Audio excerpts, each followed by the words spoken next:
দিন গেলে আমাকে অনেক কবার শ্যুট নিতে হয়, কিন্তু এ থাকলে আমার ভীষণ প্রবলেম হচ্ছে। তো বন্ধুরা, গুড মর্নিং সবাইকে। আমি উঠেছি অনেকক্ষণ, আর এ হচ্ছে ভিআইপি মানুষ, ওই জন্য উঠলো এখন। আর তার থেকেও বেশি ভিআইপি কে? আমাদের জিজু। হ্যাঁ, আমাদের জিজু না, তোর জিজু। আমাদের জিজু না, তোর তোর জিজু। জিজু। তোর তোর আমার বর। তোর ওই যে ভিআইপি মানুষ এখন ঘুমাচ্ছে। ওই যে সামনের দাঁত দুটো বড় দেখা যাচ্ছে, হাইলাইট হবে। আর আমরা ছিলাম খাটে, উঠেছি, উঠে সমস্ত কাজই প্রায় হয়ে গেছে। এবার ও ব্রাশ করলে এবারে চা বসাবো। দেখ, আমি খাই না, কিন্তু তোকে করে দেবো চা, কত ভালোবাসি দেখেছিস তোকে আমি। কখন চাটা পাবো সেটাই হচ্ছে ব্যাপার। না পাবি, যা ব্রাশ করবা। ও যে কদিন আমার কাছে থাকবে, আমি যদি মনে খুব কষ্ট কিংবা আঘাত পাই, আমি কিন্তু নিজের মতো করে মন খারাপ করে রাখতে পারবো না, কারণ সব সময় নিজে হাসে আর আমাকেও হাসিয়ে ছাড়ে। অনেক আগে যখন আসতো, বিয়ের আগে, তখন তো এসব ভিডিও অনেক দূরের কথা, বড় ফোন ছিল না আমাদের কাছে। তখনও ও এসে কিন্তু 10 দিন 15 দিন 1 সপ্তাহ করে থাকতো স্কুল ছুটির সময়। তখনও খুব হাসি মজা আনন্দ হতো, আমরা ঘুরতে যেতাম, মানে সেই সমস্ত দিনগুলো খুব মনে পড়ে। তবে মেয়েদের বিয়ের পর অনেক কিছু পরিবর্তন হয়, যখন তখন আসবো মনে করলেই আসতে পারে না, বাচ্চার শরীরের কথা ভেবে। না হলে কিন্তু আগে খুব আসতো বিয়ের আগে। না, ওখানে চা করতে বসলেই কি সাথী হওয়া যায়? সাথীর জামা পরে এই সকালে কাজল পরেছিস কেন তুই? তোকে ছিল না? হ্যাঁ, জামাই মুখে। আরে ও খাবে না, তুই নিজে খা, আমায় দে। এই তো আমার আছে, তোর আছে, এখন আছে তো, আগে আগে দেবো। তাহলে কি করে চা খাবা? না, দোকানে যাবো। ও দোকানে যাবে, ও বাপিকে দিয়ে আয় তাহলে। বোনের কাছে এসেছি চোখের ড্রপটা দিয়ে দেওয়ার জন্য। এটা এমন একটা জিনিস, নিজে দেওয়া যায়, হয়তো অনেকে হয়তো দিতে পারে, নিজে দেওয়া যায় না এ কথা বলবো না, কিন্তু আমি নিজে দিতে পারি না।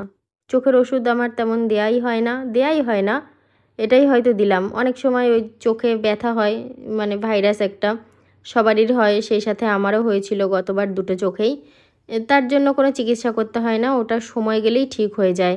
আর এটা চোখ জিনিস তো, দেখলাম কি যে কী থেকে কি হয়েছে না হয়েছে, আর ডাক্তার বলেছে ওই যে একটা ইনফেকশন হয়েছে কিছু গিয়ে।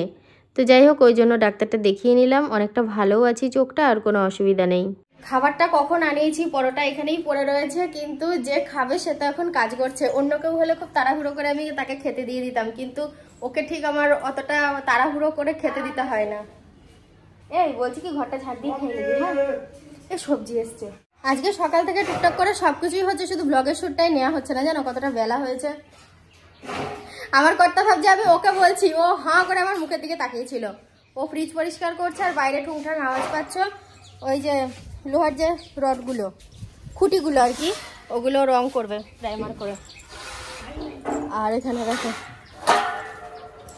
সুপু রান্না করছে, আলু ভাজা চাপিয়ে দিয়ে ঘরে গেছিলাম দরকারে, ওকে বললাম না। ও তাছাড়া এমনি এখানে মাংসের আয়োজন করছিল, চিকেন রান্না হবে, রসুন ছাড়াচ্ছিল। বোন অর্ধেকটা রান্না করলো আর আমি অর্ধেকটা, দুজনা মিলে রান্না করে রান্না কমপ্লিট হয়ে গেল। গরম গরম চিকেন কষা, একবারে ধোঁয়া উঠছে। এবার জায়গার জিনিস জায়গায় রেখে দিই, না হলে আগের দিনের মতো হনুতে এসে নিয়ে চলে যাবে। এরা এগুলো খাবে না, কিন্তু নষ্ট করবে। এবার একটু আমি জল খেয়ে নেব। অনেক সময় কি হয় জানো, হয়তো একটু আধটু পিপাসা থাকে, হাতের কাছে জল থাকে না বলে গ্রাহ্য করে খাওয়া হয় না। আর পিপাসা অল্প থাকলেও হাতের কাছে জল থাকলে কিন্তু খাওয়া হয়ে যায়। এখন ঘরে থাকলে হবে না, বাইরে আমার বেশ কিছু কাজ রয়েছে, সেগুলো সারতে হবে, যার জন্য আমি বাইরের দিকে চলে যাচ্ছি। আর কি বলবো গো তোমাদের, আমার না কি ভয় লাগছে। এই লোহার এগুলো এখানে পড়ে রয়েছে, শুধু আমার নিজের জন্য না, মনে হচ্ছে কি কেউ গেলে তার কি পায়ে লাগবে নাকি, শুধু এটা বারবার মনে হচ্ছে। এই সবে স্নান কমপ্লিট করলাম, এখনো মাথা টাথা কিচ্ছু আঁচড়াইনি। আর আমার কর্তা মাকে নিয়ে গিয়েছিল একটু দরকারে বাইরে, আসলো এইমাত্র, এসে ও যে কাজটা অর্ধেক ফেলে রেখে গেছিল সেটা পুরোপুরি করছে। ফ্রিজের যেগুলো পরিষ্কার করেছিল ওগুলো সব সেট করছে আর কি। আর আমার বোন মেয়েকে খাওয়াচ্ছে ঘরের ভিতর, ওকে বললাম মেয়েকে খাওয়ানো হলে তারপর তুই স্নান করিস, তারপর একসাথে খাবো। আর আমার কর্তাকেও বলবো স্নান করে নিতে। কি গো, তুমি এই কাজটা সারা হলে কিন্তু স্নান করে নিও। 1 ঘন্টা কি করবা? ঠিক আছে, ও কাজ করুক, আমিও মাথাটাতে আজকে সিঁদুর পরি। আজকে বোনকে নিয়ে এক জায়গায় যাওয়ার কথা ছিল একটু দরকারে, কিন্তু এতটা লেট হয়ে গেল, মনে হচ্ছে যেন আজকে আর যাওয়া হবে না, কালকে যাওয়া হতে পারে। ও তো এখন থাকবে 2 দিন এখানে, অসুবিধা নেই। বৃষ্টি হচ্ছে বলে কদিনেই দেখো এই জিনিসগুলোই মরচে পড়ে গেছে। আজকে ভালো করে পরিষ্কার করে রং করবে। নিজে স্নান কমপ্লিট করে আমি এখানে বসেছিলাম। ওই আমার বোন আর বোনের জামাইবাবু আর কি, আমার কর্তা, এরা দুজন স্নান করে নিয়ে, ওদেরকে আমি বারবার বলছিলাম যে স্নান করো, আমার খিদে পেয়েছে। এই রঙগুলো দেখলাম মেশিনে করে স্প্রে করে করছিল, তো সেই কারণে খুব তাড়াতাড়ি হয়ে গেছে। মানে আমি যখন এখানে বসেছিলাম ওদের স্নানের আগে, তখন ধরো আমি দেখলাম যে মরচেগুলো ঘষছে, আর যে খেয়ে বাইরে বেরোলাম অমনি দেখছি যে কি সুন্দর রং হয়ে গেছে। আর আমাদের প্রকাশবাবুকে একটু দেখাই, তো থাকে তো অনেকেই, সবসময় সবাইকে দেখানো হয় না, ও এখন ফোন দেখতে ব্যস্ত হয়ে রয়েছে। খাওয়া দাওয়ার পর অনেকটা টাইম বিশ্রাম হলো, দিয়ে ও বলছে কি দিদি তুই কি আমাকে ঘরে বসিয়ে রাখবি, কোথাও নিয়ে যাবি না? আলাও কোথায় যাব? কোথায় যাবি? বিকালবেলা ঘুরে আসে যাও গাড়ি করে। যাও গাড়ি করে। রাজু তো গাড়িটা বার করবে। কেন গাড়ির কথা শুনে তুমি তোমার দিদি কাছে থেকে কিছু হবে না, বেশি দূর না, চা খেতে যাবো।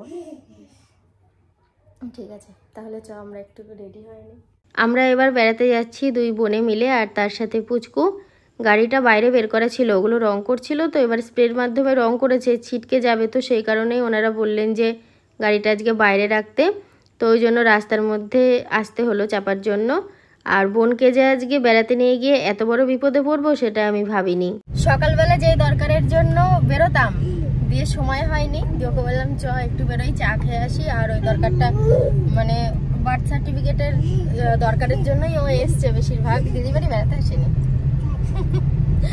তো ওটা যা হচ্ছে যখন জেনে আসা হবে যে কালকে হবে কিনা, তাহলে কালকে আমি টাইম না পাই ওর জামাইবাবু নিয়ে যাবে, আর একটু চাও খেয়ে আসবো। তারপরে তো রাতে রান্নাবান্না আছে। আমার রান্নাবান্না থাকলে খুব টেনশন, বল? সত্যি খুব উদ্বাস্ত করিস। সত্যি আগাগোড়াই যখন মানে কি বলবো, এটা আগে থেকেই মনে হয় কি টাইমে হবে তো, কিন্তু হয়ে যায়। অনেকদিন পরেই ফুচকা খাচ্ছি, তো আমার বোন কিন্তু আইডিয়াটা খারাপ দেয়নি যে কি চা করছিস, সেই থেকে চা খাবো কেন, আমরা ফুচকা খাবো। আর পুচকি একটা শুকনো ফুচকা নিয়ে সেটাই খুঁটে খুঁটে খাচ্ছে। আমি বোনকে নিয়ে বাইরে ফুচকা খাচ্ছি, আর আমার মেশো, মানে ছোট থেকে আমি দেখে আসছি আমার মেশো ফুচকা ঘুগনি বানায়, কিন্তু মাসির বাড়ি গেলে আমার আর ফুচকা খেতে ইচ্ছা করে না। মানে ওগুলো বানায় তো দেখি কেমন একটা একঘেয়ে টাইপের লাগে, খাবো না বলে মনে হয়। কিন্তু ওদেরকে নিয়েই আবার রাস্তায় বেরিয়ে খেতে খুব ভালো লাগে। ওরাও বাড়ির ফুচকা খায় না, কিন্তু অন্য জায়গার ফুচকা খেতে খুব পছন্দ করে। আমি তোর মুখটা দেখতে চাই, আর একটু চাপবে বুনো, হয়ে গেছে, নামতে পারলে বাঁচিস। বাবা তাড়াতাড়ি আর একটু জোরে গিয়ে কেটে সামনে দাঁড়া। ওই এসিতেও ঘামছে বেচারি, খুব শরীর খারাপ করছে। তবু মাত্র এইখান থেকে এখানে, শুধু নবদ্বীপ থেকে নবদ্বীপ। এমনও বলছি দুটো মিষ্টি খাবি? খা খা, চ গাড়ি থেকে নামিয়ে খাওয়াই। বিরিয়ানি খাবি বলু? পরে যেন বলিস না আমি বললাম না। হ্যাঁ সোনা, আমাকে পাপড় দাও একটা খাই। আচ্ছা তুমি আবার ভু গাড়িতে চাপবা? হ্যাঁ বলেছে। আমাকে দিচ্ছে, তোমাকে দিচ্ছে না কেন বুনু ভু গাড়িতে? তোকে আমি অনেক ভালোবাসতে পারি, তোর গাড়িতে আমি আর চাপবো না রে, এটাই ফার্স্ট এটাই লাস্ট। এরকম ভাবে মন বলে থেকে বলছি। আমার নতুন গাড়িতে তুই চাপবি না? আমি আর উঠতে পারছি না। তুই আমার এত প্রিয় মানুষ, তুই আর গাড়িতে চাপবি না, এটাই লাস্ট, এটাই বললি? কষ্ট পেলাম। কষ্ট পাস না দিদি, আমার শরীরে কোনো কষ্ট। কার কষ্ট বেশি, তোর শরীর না আমার মন? আমার শরীরে এখন মনে হচ্ছে কিছুই খাবো না। না এই বিরিয়ানি অর্ডার করে দাও বোনের জন্য। কি গো, বোনের জন্য 1 প্লেট বিরিয়ানি অর্ডার করো। এখন খেতে পারবে না বলে বলছো? খাবে বিরিয়ানি? দুটো রসগোল্লা দিই। বাবা রে। আচ্ছা তোর প্রিয় লাল দই, এমন চাউমিন, আরে বাবা মোগলাই অফার করছি। শুনতেও পাচ্ছি না। রান্না করে ফেললাম এক ঝটকায়, আর কিছু তোমাদেরকে শেয়ার করিনি। কি রান্না করলাম জানিস? বল দেখি। আলু সেদ্ধ আর ভাত। আলু সেদ্ধ, ডাল সেদ্ধ, আর দুপুরকার তরকারি আছে, ওটা ফ্রিজ থেকে একটুখানি পরে বার করে রাখবো, তাহলে আর গরম করতে হবে না। সে রাত্রে যখন খাওয়া হবে একদম ঠিকঠাক থাকবে তখন। তো আমাকে কেউ একটুখানি মানে সেবা যত্ন করবি না? কেন? করবো না। করে দিবি বুনু সেবা যত্ন? ঠিক আছে, তো এখন একটু সেবা যত্ন নেব, তাই চলবে। এখন আমি মানে ফ্রি হয়ে গেছি, ছুটি হয়ে গেছে, রান্না যখন হয়ে গেছে, মানে গল্প গুজব হবে শুধু। আমার বোন মেয়েটার জন্য খাবার রেডি করছে, গ্লাসে করে করে ডলছে খাবারগুলো। ওকে একটু নরম করে খাওয়াতে হয় তো সেই কারণে। কিন্তু আমি যা দেখলাম ওর খাওয়া নিয়ে খুব একটা ঝামেলা নেই, আমরা যা খাই ও তাই খায়, তবে ওকে একটু ভালো করে মেখে খাওয়াতে হয়, যে এটা খাবে না ওটা খাবে না কোনো বাছবিচার নেই। মাছ, মাংস, ডিম, ভাত, তরকারি, ডাল সব খায়। ডাল সিদ্ধ দিয়েছি, কৌটোটা একটুখানি জলে ভিজিয়ে রেখেছি। আমাদের খাওয়া দাওয়া কমপ্লিট হয়ে গেছে, শুধুমাত্র ওর হয়নি, আর কোমরে হাত দিয়ে দাঁড়িয়ে রয়েছে একটা কাজ করে। সেই কাজটা হলো এই যে সোফাটা টান করলো, এবার বিছানাটা করলাম। আর একটা কথা ভাবছিলাম, এটা মনে হয় 300 জন মতন কাঁচা হয়নি, ভেতরে ছিল। কোনটা? এই কম্বলটা। সেদিন কম্বল কাঁচা হলো, তাহলে এই কম্বলটা ভেতরে মানে ছিল। ওরা সব ঘরে শুয়ে পড়েছে, আমি একটু বারান্দায় এসে বসলাম, এখনো শুইনি, শোবো। আর আমি জানি না, বড়া দিয়েছিল, ও সেটা বললো কাকুলি নাকি দিয়ে গেছে। খাওয়া দাওয়া তো হয়ে গেছে, মনে হয় ওর দাদা ছিল, ওর হাতেই একটা বড়া দিয়ে গেছে, ও খাইনি, রেখে দিয়েছে, দিয়ে ওটাকে ভাগ করলো অর্ধেক করে। দেখো আমাকে একটা দেবে, ও একটা খাবে। তো যাই হোক বন্ধুরা, রাত্রি 11:30 বাজে পুরো। তো চলো আজকের মতো ভিডিওটা এখানেই শেষ করলাম। তোমরা সবাই খুব ভালো থেকো, দেখা হবে আবার কালকে সকাল থেকে। সবাইকে গুড নাইট।